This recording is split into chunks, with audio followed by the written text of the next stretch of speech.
Hey, this is Rich from HouseBarons.com. My brother Dave and I renovate houses along with Dave's son Caleb, and today we're going to show you how to hang a door. If you're new to our channel, consider subscribing because we want to show you how to do a job yourself so you can save a ton of money. Right, Claire? All right, so basically when you go in the hardware store, there's going to be two types of doors. There's going to be pre-hung doors, which is what this one was.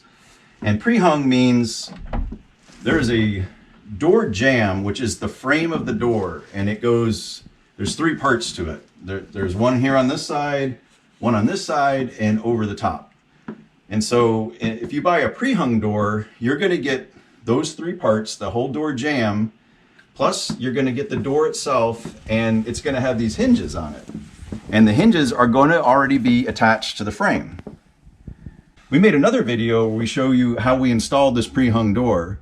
So that's one option you have, but this video is about hanging a door that is not pre-hung, that it's going to be installed over here into a pre-existing door frame. And so the problem with this door is it got all mangled, it's all beat up. So we need to replace this door, but there's nothing really wrong with this frame. So to save some money, we're going to keep this whole existing frame, and all we have to do is buy the door. This is the door we're going to be hanging today. You can tell it's got no holes for a doorknob, no hinge holes on either side. It's literally just a slab of wood. So there's quite a bit of prep work that we got to do to this door. We've already stained it and finished it, but now we've got to figure out how to hang it up on the existing jamb. The pros to a pre-hung door are you're not having to measure and find out where all the existing hinges and doorknob holes and things like that were. So it's really, you just got to shim it out, nail it in, and you're good to go. Whereas if you just get a regular door, it can be a bit cheaper, but at the same time you're going to need a lot of different tools or jigs to help make the job easier. For instance, a router, hole saws, and different measuring devices that we're going to use for this door here. Alright, so this is the door we're going to be replacing, and first step is to pop it off its hinges. Instead of unscrewing the hinges, I'm going to keep them on and use that as my template for the new door. So right now I'm just going to pop these guys off and take it downstairs and outside where the other door will be waiting for us.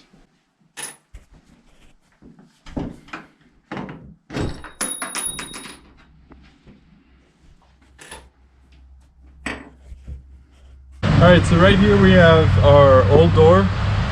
We've taken it off, we're outside, and here's our new door. So what I'm going to do is just kind of use this old door as a template. So I'll just make sure that the edges are nice and flush. Pretty good. You want it to be as close as you can get it. We might end up having to shave a bit off the bottom of this door, but for now we're just gonna make sure the top and this edge are nice and flush, and then I'm gonna go inside this and trace out a circle. Now along the back side I'm gonna do something similar. I'm gonna make sure all of these edges are nice and flush. I'm just marking the hinges. I do have a hinge jig which I will be using. But I just need a rough idea as to where these hinges fall. A carpenter square would be a little bit more accurate, but right now I'm using this wrench. Okay, now that that's all done, we're gonna get rid of this door. We don't need it anymore. And set this off to the side.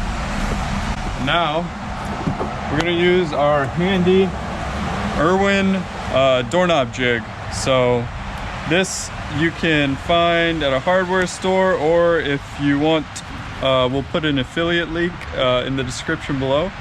So you can go ahead and pick one of these up. We make a little bit of money off that, so that always helps.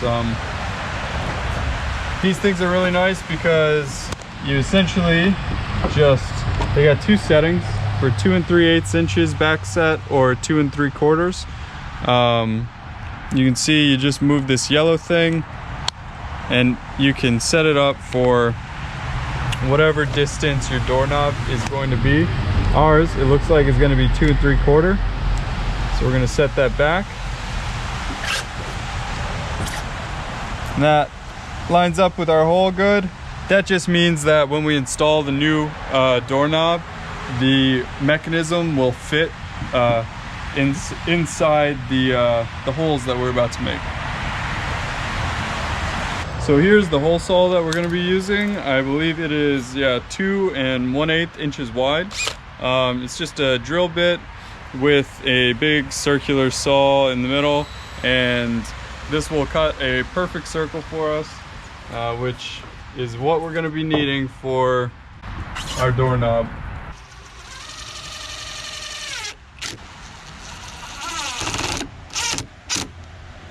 Just make sure this jig won't move around on you when you're doing this, otherwise you're going to end up with a really funky cuts.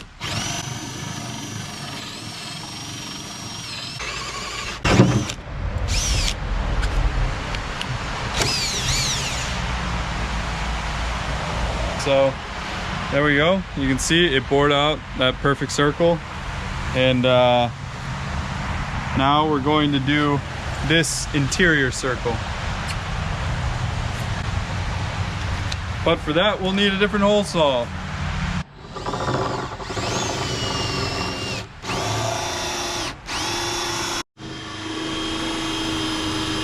Alright, so now we're going to move on to the back hinges.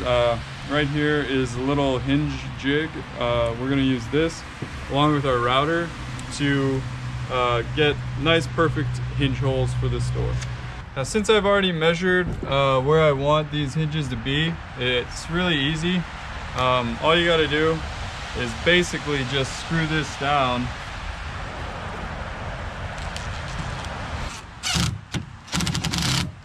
Alright, now that that's screwed down, the next important step is setting your router depth.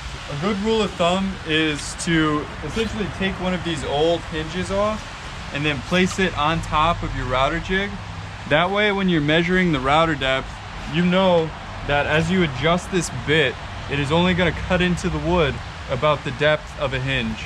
So you set the hinge on top of this router jig, you put your router on top of it, and then you adjust this router bit until it's just touching the wood.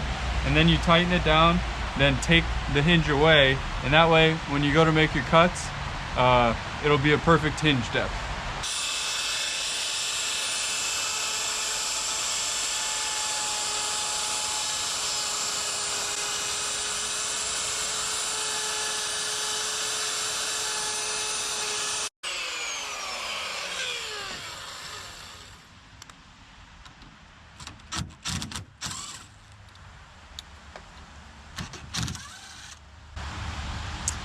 And there you have it.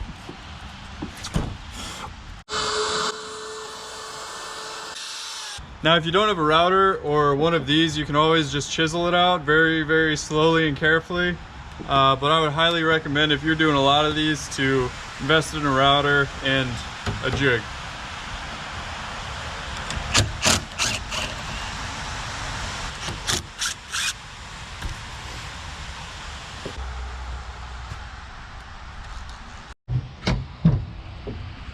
You like the snow clear?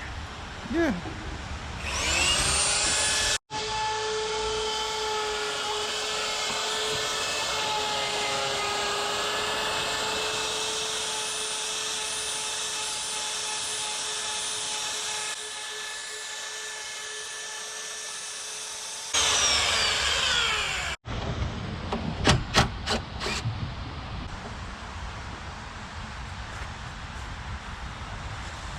Alright, so now that we have our door up here, you can see that I have marked out the hinge holes right here. So now I'm going to screw this hinge on, but first I'm going to make sure I'm going to put it on the right way. So that's the way it should be. This is the side that's going to be on the door, so that's one easy way to tell. Alright.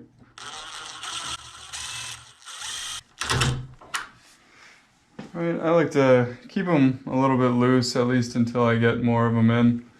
That way I can make sure that everything's all lining up and going in the right way.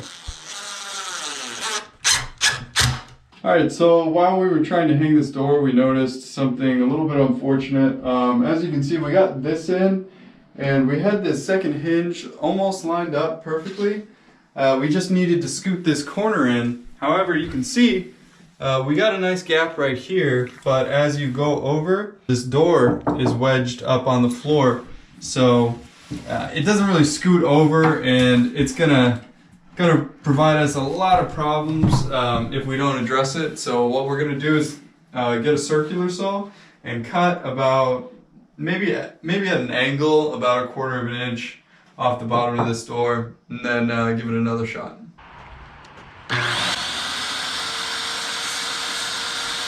So we just cut that down, just an angle cut across the bottom. Now we're gonna try and get this door hung. We've got these bottom 2 hinges just a little bit loose to kind of help us fit it, but the top one's still screwed in, so that's the first one that I'm gonna try and get lined up, and then we'll be on our way.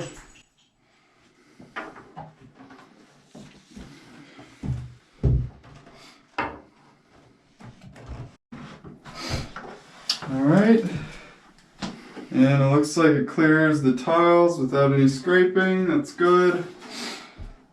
Fits in the door jamb nicely. Looks like we're on our way. The last thing we got to do is tighten up the hinges that we have loose right now. Yeah, that's a really nice fit. Alright, so now that your door is all hung and everything looks good, the last thing that you got to do is throw on a door handle. You can reuse the old one or use a new one like we're going to do. And then this job is a wrap. Voila, perfect. All right, so that's how you hang a door that already has a frame.